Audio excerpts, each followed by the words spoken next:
बच्चों, let's read the question. The question says the rate of production of organic matter by producers per unit area and time is option 1 gross primary productivity, option 2 net primary productivity, option 3 net primary productivity minus respiratory losses, option 4 more than one option is correct. Question हमसे पूछा गया है कि जिस rate से producers organic matter को produce करते हैं per unit area and time, उसे क्या कहा जाता है. We will start by understanding the key concept first. इस क्वेश्चन में हमारा की कॉन्सेप्ट है प्रोडक्टिविटी.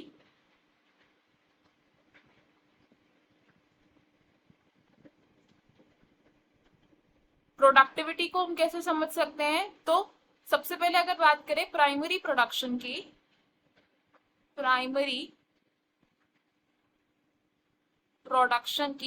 प्रोडक्शन का मतलब क्या होता है कि प्रोड्यूसर्स यानी कि प्लांट्स फोटोसिंथेसिस में कितना बायोमास प्रोड्यूस कर रहे हैं पर यूनिट या over a time period. It is the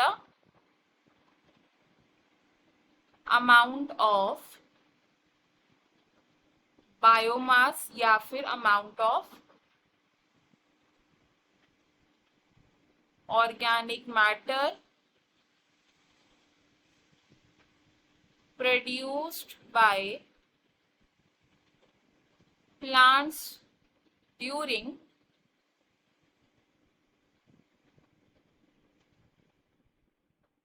photosynthesis over a period of time. इसे हम बोलते हैं primary production. And rate of biomass production क्या होता है, it is called the primary productivity. And rate of biomass production क्या है, rate of biomass production is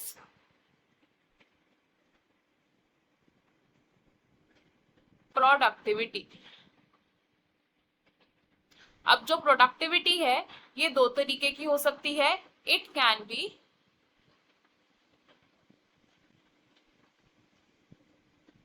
gross primary productivity, जिसे हम कॉमनली जीपीपी बोलते हैं. And second type is the net primary productivity. Net primary productivity which is NPP.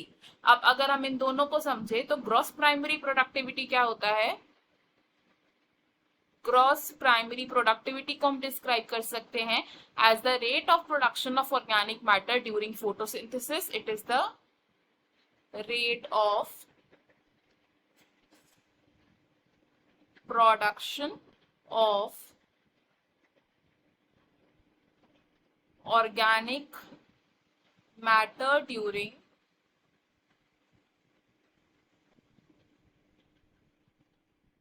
Photosynthesis. And इस organic matter को produce कौन कर रहा है, it is produced by the producers which are the green plants. तो gross primary productivity हो जाएगा हमारा इस क्वेश्चन का करेक्ट आंसर. और अगर बात करें कि नेट प्राइमरी प्रोडक्टिविटी क्या होता है, नेट प्राइमरी प्रोडक्टिविटी होता है gross primary productivity minus respiratory losses. तो जब एनर्जी का ट्रांसफर होता है from one organism to another organism during the food chain, तो कुछ एनर्जी का लॉस हो जाता है in the form of respiration.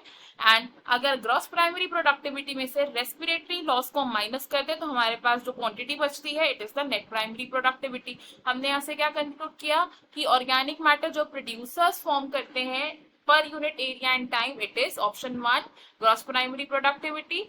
बाकी के ऑप्शंस हो जाएंगे हमारे यहाँ पर रॉन्ग. इस क्वेश्चन में फाइनल आंसर है हमारा option 1. So we will write option 1 is correct. I hope you have understood it well. Best of luck. Thank you.